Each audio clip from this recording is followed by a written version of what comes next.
All right, guys. Good morning to yet another series or episode on Talk to a Shoemaker with ABC Shoes. All right, so here we are live today with Meet you. Yeah, good afternoon. My name is Isaac Newton. Okay. All right, sir. So how about your brand name, sir? Okay, Newton Shoes. Okay, Newton Shoes. Yeah. All right, thank you very much. So sir, I learned that you're one of the best shoemakers in town. So can you tell us about your motivation into the world of shoemaking, sir?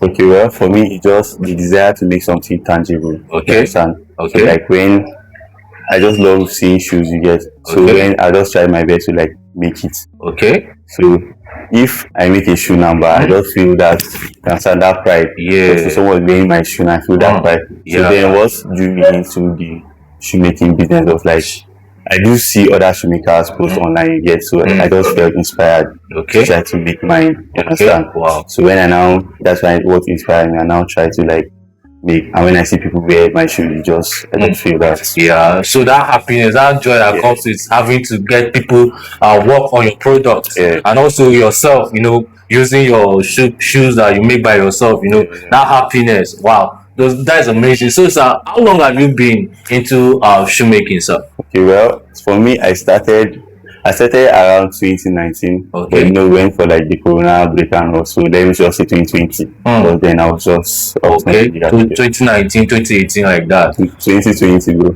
Okay, till date, and okay, sir. What was that difficult aspect of shoemaking that you've experienced when you started? When you first started, what was that thing that was so difficult for you to do? For me, it was actually two. Okay. And sewing. Okay. And moving of pattern. Okay. Yeah, to be honest, that pattern can be challenging. You understand? Wow. Yeah, because you need measurements and a lot of calculative thinking. So it looks like that pattern removal is one of the hardest in shoemaking, because most shoemakers I've interviewed, all of them are always saying pattern removal is. So what will you encourage somebody that wants to join shoemaking now? Like the person, what advice do you have for such person when it comes to that pattern? Okay. Yeah. The pattern is not really hard. There's different methods of moving the pattern. You understand? Okay. So I feel like you just find the one that like suits you. Okay. Understand? Because some people are very creative. They can just use their brain and like bring out a pattern. Understand? But I saw like me now, you have to use measurements. Okay. You have to measure everything. So the measurement aspect is more easier for someone that is coming new. Yeah. Okay, so you will always say, let's get to go by time you just see that you can do it yourself. Okay, thank you, sir. So I want to also ask you, sir, what about combining shoemaking and formal education? Like someone going to school and also becoming a shoemaker. Is there a bridge? Is it possible for someone to be, into the world of formal education and also become a shoemaker, sir? Let's get it. Yeah, for me, it can be challenging to get, because for me, I'm actually schooling now. I'm just coming from school. Okay. So it can be challenging, but then it's like for me, it actually helps me a lot. Okay. Most of my customers, like let me say, 60 to 50% of my customers, they are like students. Okay. Understand? Because we do wear corporate shoes a lot. Okay. And go to my class. Okay. About more than 50% of my class members are wearing my shoes. Wow. So the school is even giving me customers. Yeah, exactly. And basically, that is okay. So that means being a student is a higher opportunity for anybody that you just need to know how to manage your time. Exactly. So it can be challenging and it can also be profitable. All right. So nothing comes easy, they say. Okay, sir. Okay.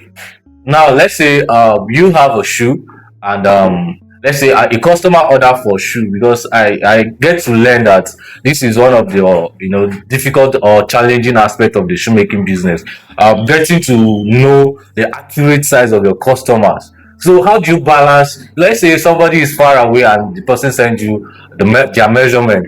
Sometimes how do you get the accurate measurement of people? Your customers. For me, yeah. If you are far like this, because I feel like most of my customers they have, apart from, they have plenty shoes, you understand? Okay. So I can just tell them to like check under the shoes, or maybe some it's not really under, just at the okay. Yeah, at the okay. So Okay. At the tongue of the shoe, they reach the right size. Yeah. So you can check now. You see like two sizes that correspond. You get. Okay. You have that one plus. You can trace your leg now on the paper and you send me the measurement. Okay. So I'm gonna compare. Okay. All right. So my last question, last but not the least, let's say, what do you have to encourage somebody that is thinking of joining shoemaking? Do you think shoemaking is a business that one can make a living from? Yes. Okay.